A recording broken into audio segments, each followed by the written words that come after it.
오늘은 4월 27일 월요일입니다. 이번 한 주간도 여러분에게 허락하신 삶 속에서 주님의 뜻이 온전히 이루어지기를 소망합니다. 오늘 본문 말씀은 에스겔 45장 1절에서 17절까지 말씀입니다. 우리가 이 앞부분을 조금 말씀을 드리면 40장에서 42장까지를 통해 우리가 성전의 회복에 대한 말씀을 보았죠. 그리고 그 다음 43장에서는 하나님의 영광이 동문을 통해 이제 성전으로 들어오세요. 그래서 성전에 여호와의 영광이 가득한, 여호와의 임재가 가득한 그런 모습이 펼쳐지는데, 당연히 그렇게 될 때 하나님의 백성들은 그 하나님의 영광 앞에 서기 위해 회개해야 되겠죠. 그래서 회개를 명령하세요. 그리고 하나님의 임재 가운데, 영광 가운데 제사, 다시 말해 예배를 위한 제단을 회복시키는 말씀이 이 43장의 내용이에요. 그리고 44장에서는 그 동문을 닫으세요. 그 말은 들어오셨던 문을 닫음으로 이제 성전을 떠나지 않으시겠다는 하나님의 약속과 함께 이제 하나님의 편에 서 있어야 할 레위인들의 죄를 지적하시는 겁니다. 44장은. 그러면서 다시 이 제사장으로서 레위인으로서 지켜야 될 규례와 직무와 역할에 대해서 말씀하세요. 그리고 이제 우리가 읽은 본문, 읽지는 않았죠. 우리가 보고 있는 이 본문, 오늘 큐티 본문 45장으로 오게 되는데요. 이 45장 1절에서 17절까지 말씀은 하나님께서 주시는 기업에 대한 말씀입니다. 여러분, 기업이 무엇입니까? 그들이 먹을 것을 생산하고 살아갈 수 있는 터를 만들 수 있는 땅을 기업이라고 하잖아요. 그래서 우리가 45장 1절 말씀을 보면 이렇게 되어 있습니다. 너희는 제비 뽑아 땅을 나누어 기업으로 삼을 때에, 그러니까 제비를 뽑아서 땅을 취했는데요. 땅을 나누어 뭐로 삼았어요? 기업으로 삼을 때에. 자, 그렇게 해서 이스라엘 백성들은 각자가 땅을 나누어서 기업으로 삼았습니다. 그들은 남의 땅에 침범할 수가 없었습니다. 허락하신 땅만큼을 가지고 살도록 하나님께서 말씀하셨어요. 자, 그런데 그들의 기업이 되는 그 땅에 무엇을 두라고 말씀하는 거냐면, 2절에 보면 그 중에 성소에 속할 땅은 길이가 이렇고 너비가 이렇고 그 위에 사방 쉰척으로 전원이 되게 하되 쭉 말씀하시는 거예요. 그러니까 그 중에서 성소에 속할 땅이 있어야 된다는 것입니다. 그러니까 이스라엘 백성들이 기업으로 받는 땅에 그 중심에 무엇을 두라는 거예요? 성소를 두라는 것입니다. 무슨 뜻이겠습니까? 그들이 먹고 살아갈 기업을 소유하게 된 그들의 땅에 하나님이 거하시는 구별된 성소를 두심으로 그들에게 기업을 주신 분이 하나님이시고 그들의 이 삶이 성소 중심으로 살아갈 수 있도록 해라 라고 말씀하는 겁니다. 이 땅을 살아가는 우리들도 마찬가지입니다. 우리가 땅을 소유로 삼고 그곳에 집을 짓고 농사를 짓고 양을 치며 살아가진 않지만 우리의 기업이 되는 우리의 삶의 터전의 중심에 하나님이 계심을 기억해야 된다는 거예요. 이것은 우리의 삶의 중심에 하나님이 계셔야 함을 고백하는 것, 하나님 중심으로 살아야 됨을 오늘 말씀은 우리에게 알려주는 것입니다. 기업으로 받은 그 땅의 중심에 성소를 두신 것처럼 우리의 삶의 영역의 중심에 하나님을 두고 하나님이 계심을 인정하고 고백하고 살아야 한다는 거죠. 또한 4절, 5절을 보면 제사장과 레위인들의 삶의 터전, 그들의 기업이 나옵니다. 특별히 성전에서 일을 하며 역할을 하는 그들에게도 생활이 가능하도록 그들을 위한 땅과 집, 그들의 기업이 주어지도록 말씀하고 있는 거예요. 주의 일을 하는 자들을 위한 기업을 따로 두시는 이유가 뭘까요?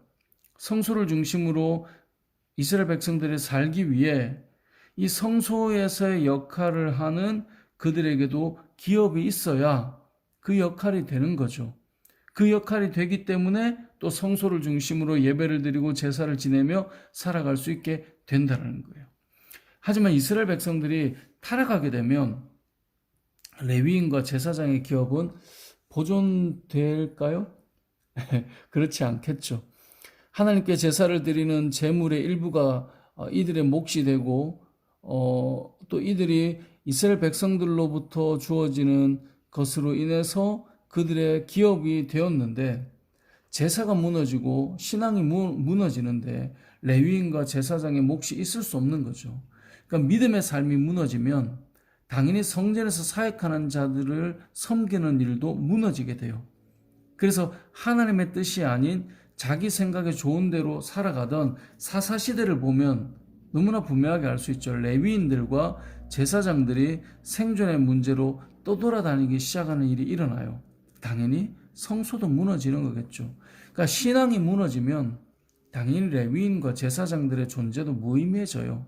이 시대도 동일해요. 믿음이 무너지면 하나님께서 세우신 목회자에 대한 마음도 같이 무너지게 되는 거예요. 그렇기 때문에 이 목회자들이 이 스스로 기업의 소산을 찾아 움직이게 되는 일이 일어나게 되죠. 그럼 당연히 그렇게 해서 이 어떤 성전 중심의 삶이 같이 무너지게 되는 것을 우리가 구약 시대를 통해 보게 되고 오늘날도 그렇게 이어지게 된다는 거예요. 그래서 하나님께서는 제사장들과 레위인들을 위한 기업이 필요하다고 말씀하고 있는 것입니다. 그리고 오늘 본문은 왕들에게도 구별된 기업이 있어야 된다고 말씀하세요. 그래서 왕들의 기업을 따로 구별해서 허락하세요. 왜 그렇습니까? 왕에게 주어진 기업이 넉넉하지 않을 때 왕은 그가 가진 힘으로 뭘 하겠어요? 이스라엘 백성들에게서 재물을 빼앗는 일이 일어나게 된다는 거예요. 그래서 9절 말씀을 보면 이스라엘의 통치자들아 너희에게 만족하니라.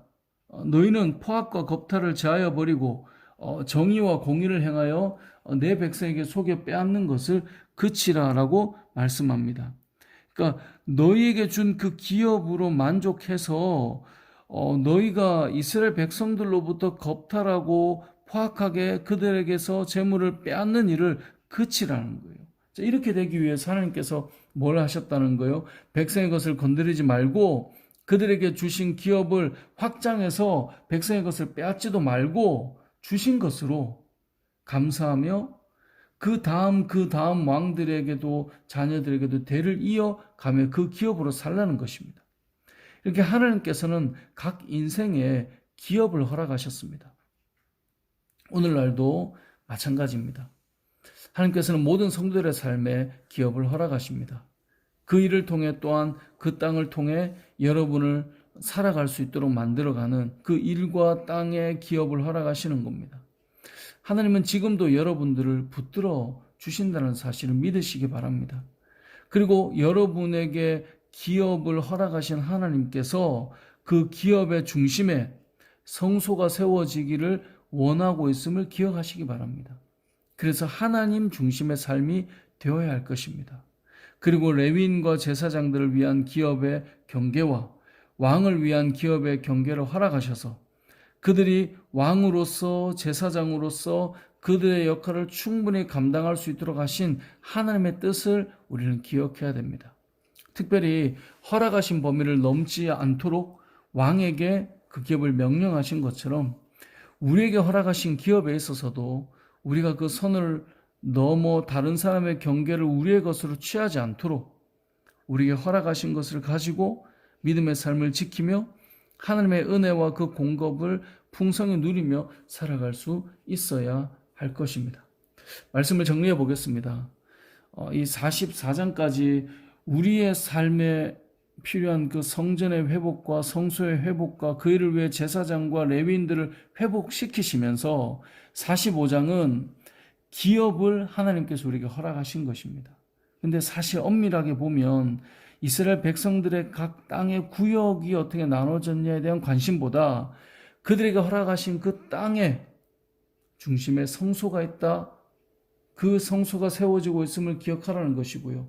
그리고 그 성소를 위해 레위인과 제사장들의 기업이 있어야 된다는 것과 왕들이 백성들의 것을 이렇게 빼앗거나 또 속여 그들의 것을 취하는 일이 일어나지 않도록 그들의 기업도 따로 허락해 주셔야 했음을 하나님께서 말씀을 통해 알려주고 있다는 것을 우리는 기억해야 될 것입니다.